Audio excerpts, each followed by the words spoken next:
यह मैथिली गीत मैंने लिखा है। बॉर्डर मूवी 1997 में आई थी। उनमें सुनील शेट्टी पर एक सॉन्ग था, ऐ जाते हुए लम्हे ज़रा ठहरो ज़रा ठहरो, उसी पर मैंने यह गाना लिखा है। तो चलिए सुनते हैं, बहुत ही दर्द भरा गाना है।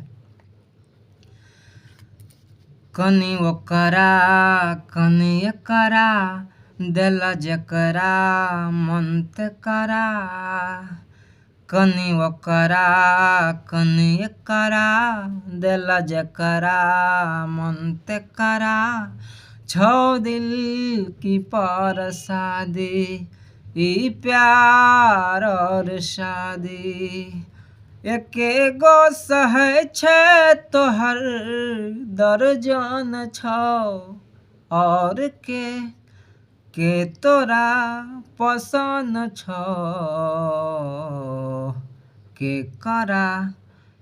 करा पर मन छौ,